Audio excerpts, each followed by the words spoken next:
दोनों लड़कियां 2000 फीट ऊंचे एक टावर पर फंसी हुई थी। इनके फोन्स में नेटवर्क भी नहीं था, इसलिए वो दोनों किसी को कॉल करके मदद भी नहीं मांग सकती थी। इससे भी बुरी बात ये थी कि ये टावर एक रेगिस्तान के बीचों बीच था, इसलिए आसपास किसी का उन्हें देख पाना भी मुश्किल था। और तो और अगर इन दोनों में से कोई नींद लेने की कोशिश करती तो गिद्ध इनके पास आकर इनके मांस को खाने लगते। अब ये लड़कियां इस टावर पर कैसे फंसी और क्या ये इस टावर से बच पाई या मारी गई, चलिए देखते हैं हमारी आज की इस कहानी में। तो कहानी की शुरुआत में बैकी अपने हस्बैंड डैन और अपनी सबसे अच्छी दोस्त हंटर के साथ माउंटेन क्लाइंबिंग कर रही थी। तभी डैन को एक छोटी सी केव दिखती है जिसमें वो अपनी ग्रिप बनाने के लिए उसमें हाथ डाल देता है, लेकिन अचानक ही उस केव में से एक पंछी बाहर निकलता है, जिसकी वजह से डैन अपना बैलेंस खो देता है और नीचे गिरने लगता है। लेकिन सेफ्टी वायर से बंधा होने की वजह से वो बच जाता है। यहाँ पर डैन माउंटेन को पकड़ने की कोशिश करता है। हंटर और बैकी उसकी मदद करने के लिए उसके पास आ ही रही थी कि तभी डैन की सेफ्टी वायर टूट जाती है और वो नीचे गिरकर मर जाता है। यहाँ से सीन प्रेजेंट में 1 साल बाद दिखाया जाता है, जहाँ बैकी आज भी उस इंसिडेंट में मरे अपने हस्बैंड को याद करके बहुत दुखी थी। वो काफी ज्यादा ड्रिंक करने लगी थी, जिससे वो डिप्रेशन में थी। उसकी इस बात से उसके फादर जेम्स उसको लेकर काफी परेशान थे। वो बैकी को उस इंसिडेंट से मूव ऑन करने को कहते हैं, लेकिन बैकी उनकी कोई बात मानने को तैयार नहीं थी। एक दिन बैकी अपनी लाइफ से परेशान होकर बहुत सारी दवाइयां एक साथ खाकर सुसाइड करने की कोशिश करती है कि तभी उसके फोन पर हंटर का कॉल आता है, जिससे वो सुसाइड नहीं करती। अगले दिन हंटर उसके घर जाती है। हंटर बैकी को उस इंसिडेंट से बाहर निकालने के लिए उसको कहती है कि उसने B67 टीवी टावर पर क्लाइंब करने का प्लान बनाया है और जिसमें तू भी मेरे साथ क्लाइंबिंग करने चल रही है। अब क्योंकि हंटर जानती थी कि बैकी को एडवेंचर प्लेसेस पर जाना बहुत पसंद था और काफी लंबे समय से उसने कोई एडवेंचर भी नहीं किया था। बैकी जो इस टाइम काफी परेशान थी, इसलिए वो हंटर को क्लाइंबिंग करने से मना कर देती है। लेकिन नेक्स्ट मॉर्निंग जब वो किचन में रखी अपनी मेडिसिन लेने जाती है तो वो थोड़ा सोचते हुए डिसाइड करती है कि वो उसके साथ क्लाइंबिंग करने जाएगी। इसके बाद हंटर और बैकी दोनों उस टावर की ओर निकल जाते हैं। रास्ते में बैकी हंटर के फोन में उसकी कुछ पुरानी फोटोज देखने लगती है। जैसे ही वो स्क्रॉल करते हुए आगे और फोटोज देखती है तो हंटर की एक फोटो में वो नोटिस करती है कि हंटर के कंधे पर एक लड़के का हाथ था।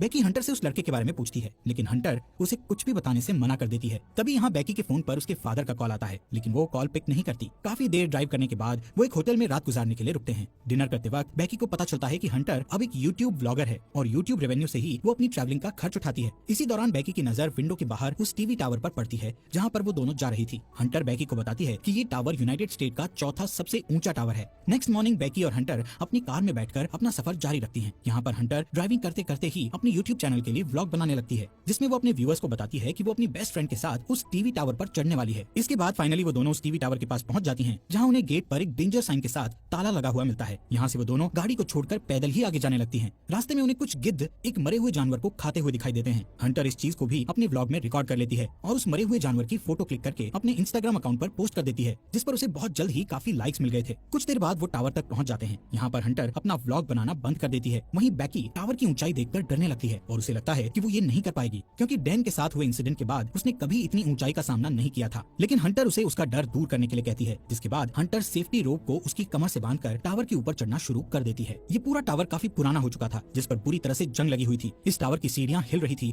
और नट बोल्ट भी काफी लूज हो चुके थे। यहाँ पर ये दोनों काफी ऊपर तक चढ़ चुकी थी कि तभी बैकी के हाथ से सीढ़ी का एक पुराना हिस्सा टूटकर नीचे गिर जाता है, जिससे बैकी थोड़ा डर जाती है, लेकिन वो हिम्मत करके फिर से उस टावर के ऊपर चढ़ने लगती है। ऐसे ही धीरे धीरे वो आधे टावर तक पहुंच जाती है, यानी 1000 फीट ऊपर, जहाँ से शहर काफी छोटा दिखाई दे रहा था। ये दोनों यहाँ पर कुछ देर आराम करती हैं और पानी पीने के बाद फिर से क्लाइंबिंग करने लगती हैं। थोड़ी देर बाद वो 1800 फीट ऊपर पहुंच चुकी थी और अब उन्हें सिर्फ 200 फीट ही ऊपर चढ़ना था। बैकी इतना ऊपर चढ़कर काफी डरने लगती है, क्योंकि वहाँ हवा बहुत तेज चल रही थी और सीढ़ियां भी काफी पुरानी होने की वजह से हिल रही थी। वो हंटर से कहती है कि अब उन्हें वापस नीचे जाना चाहिए, लेकिन हंटर उसे बोलती है कि अब इतनी ऊपर आकर उन्हें हार नहीं माननी चाहिए। जिसके बाद वो वापस से ऊपर चढ़ने लगती हैं। यहाँ से टावर के ऊपर चढ़ने का रास्ता काफी खतरनाक था। रास्ते में लगी कुछ डिस्क को हंटर ने काफी आसानी से पार कर लिया था और अब वो बैकी को भी उन्हें पार करने में मदद कर रही थी। अब जैसे जैसे वो ऊंचाई पर जा रही थी, वैसे वैसे हवा का प्रेशर भी बढ़ता चला जा रहा था, जिससे बैकी और ज्यादा डर रही थी। इसी बीच सीढ़ी के पुराने नट बोल्ट एक एक करके अपने आप निकलने लगते हैं, लेकिन इस बात से अनजान वो दोनों ऊपर चढ़ना जारी रखती हैं और फाइनली वो दोनों टावर के टॉप पर पहुंच जाती हैं, जहां एक और नट बोल्ट खुलकर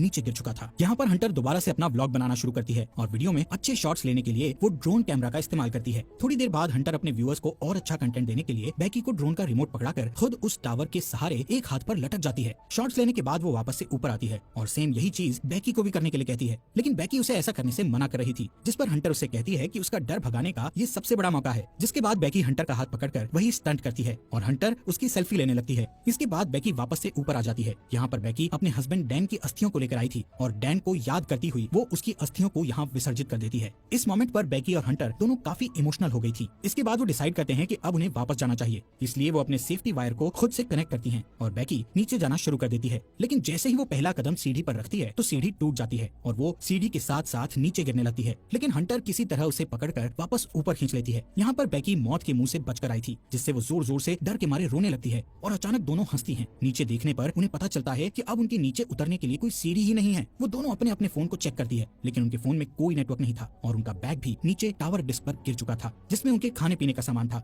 यहाँ ऊपर टावर पर उन्हें एक इमरजेंसी बॉक्स दिखता है, जिसे खोलने पर उन्हें एक दूरबीन और एक फ्लेयर गन मिलती है, लेकिन ये दोनों चीजें उनके किसी काम की नहीं थी। ये सब देखकर बैकी हंटर पर भड़क जाती है। हंटर उसे ये कहते हुए शांत करने की कोशिश करती है कि हो सकता है सीढ़ियों के नीचे गिरने की आवाज सुनकर कोई उनकी मदद करने आए, और इसलिए अब हम दोनों को बस थोड़ी देर इंतजार करना होगा जब तक कि कोई आ नहीं जाता। तभी हंटर नोटिस करती है कि पिछली बार सीढ़ियों के गिरने की वजह से बैकी के पैर पर चोट लगी थी और अब उस चोट से ब्लड बाहर आ रहा था। यहाँ पर हंटर बैकी की चोट पर अपनी शर्ट बांध देती है। कुछ समय बाद बैकी हंटर से पूछती है कि उसने व्लॉगिंग क्यों शुरू की, जिस पर हंटर गलती से डैन का नाम ले लेती है, जिससे बैकी के मन में हंटर के प्रति शक बैठ जाता है। कुछ देर बाद हंटर अपना फोन चेक करती है, जहाँ उसने कुछ देर पहले अपनी सोशल साइट पर एक मरे हुए जानवर की फोटो अपलोड की थी, जिससे उन्हें एक आइडिया आता है कि वो अपने फोन पर एक हेल्प मैसेज टाइप करेंगे और उस फोन को रस्सी से बांधकर नीचे लटका देंगे, ये सोचकर कि शायद नीचे जाने पर फोन में सिग्नल आ जाए और उनकी पोस्ट अपलोड हो जाए। हालांकि उनकी ये कोशिश नाकामयाब हो जाती है। इसके बाद उन्हें लगता है कि जरूर जमीन पर तो नेटवर्क होगा ही, इसीलिए वो उस फोन को अपने जूते में डालकर उसके चारों ओर अपनी जुराबें फंसाकर जूते को नीचे गिरा देती हैं। यहाँ टावर पर अचानक बैकी का ध्यान हंटर के दूसरे पैर पर जाता है, जहाँ 143 का टैटू बना हुआ था, जिसे देखकर उसे याद आता है कि उसका हस्बैंड डैन हमेशा उसे आई लव यू कहने के लिए 143 कोड का इस्तेमाल करता था। लेकिन बैकी इस चीज को भी इग्नोर करके इस टावर से नीचे उतरने के लिए कोई और आइडिया सोचने लगती है। थोड़ी देर बाद उन दोनों को दूरबीन से नीचे जमीन पर टावर के पास से गुजर रहा एक आदमी और उसका डॉग दिखाई देते हैं, जिससे वो उस आदमी से मदद के लिए चिल्लाने लगती है, लेकिन इतनी ऊंचाई होने के कारण उनकी आवाज नीचे नहीं जाती। यहाँ नीचे हम देखते हैं कि हंटर ने जो फोन जूते में डालकर नीचे फेंका था वो पूरी तरह से टूट चुका था और अब उनका ये प्लान भी फेल हो चुका था। वो आदमी वहाँ से जाने लगता है। ये देखकर बैकी हेल्प के लिए चिल्लाते हुए अपने दोनों जूते उस आदमी पर नीचे फेंक देती है, ताकि उस आदमी का ध्यान ऊपर की ओर उन पर आ जाए, लेकिन वो आदमी ये नोटिस नहीं करता क्योंकि वो किसी से कॉल पर बात कर रहा था। इसके बाद बैकी वो फ्लेयर गन चलाने लगती है, लेकिन हंटर उसे ये कहते हुए फ्लेयर गन चलाने से मना कर देती है कि अभी दिन का समय है, इसलिए किसी को भी फ्लेयर गन का पता नहीं चलेगा। इसी दौरान वो दो और आदमियों को वहाँ थोड़ी दूर नोटिस करती हैं, जो यहाँ पार्टी करने के लिए आए थे। उन्हें देखकर वो दोनों डिसाइड करती हैं कि थोड़ा अंधेरा होने पर वो इस फ्लेयर गन का इस्तेमाल करेंगी, ताकि वो लोग उन्हें नोटिस कर सकें।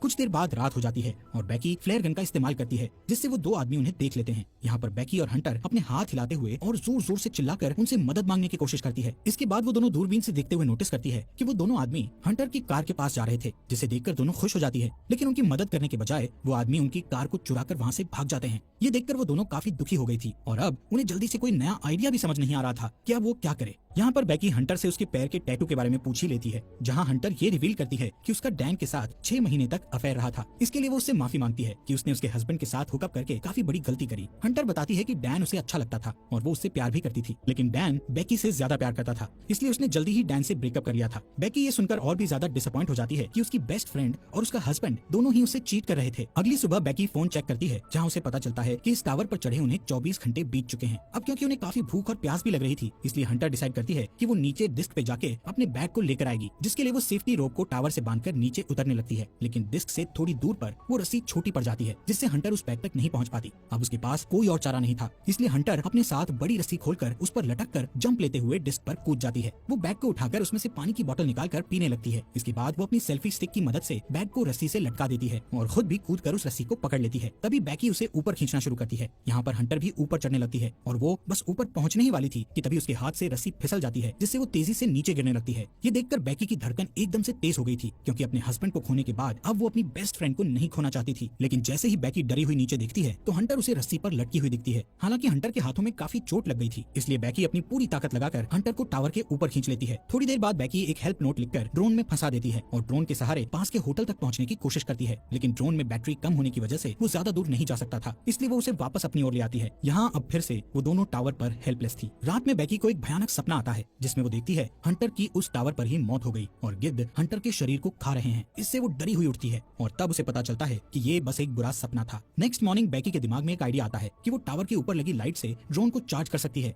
इसके बाद वो टावर के पोल पर चढ़कर जैसे ही ड्रोन चार्जर को प्लग में लगाती है तो वो देखती है कि वो प्लग काफी लूज था, इसलिए बैकी को ऊपर लटके हुए ही उस चार्जर को पकड़े रखना पड़ता है जब तक कि ड्रोन की बैटरी फुल चार्ज नहीं हो जाती। काफी टाइम से उस पोल को पकड़े रहने की वजह से बैकी के हाथ धीरे धीरे करके सुन्न पड़ने लगे थे और इससे भी बुरी बात ये थी कि अब यहाँ पर काफी काफी सारे गिद्ध आकर उस पर अटैक भी कर रहे थे, जिससे बैकी के हाथों से बैग नीचे गिर जाता है। थोड़ी देर बाद वो ड्रोन की बैटरी फुल चार्ज हो जाती है, जिससे बैकी नीचे आ जाती है। इसके बाद वो ड्रोन को होटल तक पहुंचाने की कोशिश करती है, लेकिन जब वो ड्रोन होटल तक पहुंचने ही वाला था तो उसकी टक्कर एक ट्रक से हो जाती है, जिससे वो बिल्कुल टूट गया था और उनको ड्रोन कैमरा से भी कुछ दिखाई नहीं दे रहा था। ये देखकर वो दोनों और भी ज्यादा डर गई थी, क्योंकि अब उनके पास बचने का कोई भी ऑप्शन नहीं था। वो थकी हारी उस टावर पर हार मानकर बैठ जाती है। शाम के समय वहाँ तूफान बनने लगे थे, जिससे उनका जिंदा रहना और भी मुश्किल हो गया था। यहाँ पर बैकी को बहुत तेज नींद भी आ रही थी, इसलिए वो वहीं सोने लगती है, लेकिन हंटर उसको सोने से मना करती है, क्योंकि उनके सोते ही गिद्ध फिर से उन पर हमला करने लगते। बैकी हंटर से उसका दूसरा जूता भी मांगती है, ताकि इस बार वो उसमें अपना फोन डालकर नीचे फेंक सके। हंटर उससे कहती है कि मेरा जूता तो नीचे डिस्क पर ही गिरा हुआ है। यहाँ से कहानी में एक बड़ा ट्विस्ट आता है और हमें पता चलता है कि जब हंटर नीचे डिस्क पर कूदी थी तो उसी टाइम डिस्क पर गिरने से उसकी मौत हो गई थी और उसके बाद से बैकी अकेले ही सर्वाइव कर रही थी। बैकी को हेलुसिनेशन होने लगे थे, जिसमें वो हंटर की प्रेजेंस को इमेजिन कर रही थी। रात में बैकी तूफान में सर्वाइव करने के बाद अपने फादर के लिए एक वीडियो मैसेज रिकॉर्ड करती है, जिसमें वो बताती है कि वो वापस घर आना चाहती है। वहीं दूसरी ओर उसके फादर जेम्स भी उसको लेकर बहुत परेशान थे। अगले दिन जब बैकी इस टावर पर सोई हुई थी, तब एक गिद्ध आकर बैकी की चोट पर से उसका मांस खाने लगता है, लेकिन अब क्योंकि बैकी को काफी भूख लग रही थी, इसलिए वो उस गिद्ध को जोर से पकड़कर टावर के मेटल से उसे जान से मारकर खाने लगती है, जिससे उसमें थोड़ी जान आती है और वो रस्सी के सहारे नीचे डिस्क पर उतरती है, जहाँ हंटर की डेड बॉडी पड़ी थी। इसके बाद वो अपने डैड जेम्स को मैसेज करती है कि वो इस टावर पर फंसी हुई है और अपने फोन को हंटर के जूते में डाल देती है, लेकिन इस बार वो उस जूते को हंटर की डेड बॉडी में घुसाकर उसकी डेड बॉडी को नीचे फेंक देती है। इसके बाद रात में उसके फादर जेम्स को बैकी का मैसेज मिलता है और वो जल्दी से पुलिस को कॉल करके वहाँ टावर तक पहुँचता है। अब जैसे ही वो उस टावर तक पहुँचता है तो देखता है कि पुलिस एक डेड बॉडी को कवर कर रही थी। ये देखकर उसे लगता है कि ये उसकी बेटी बैकी की डेड बॉडी है जो जिंदा नहीं बच पाई। तभी उसे अपनी बेटी पुलिस की कार के पास दिखाई देती है, जिसके बाद वो दोनों एक दूसरे को गले लगाते हैं और इसी के साथ ये अमेजिंग मूवी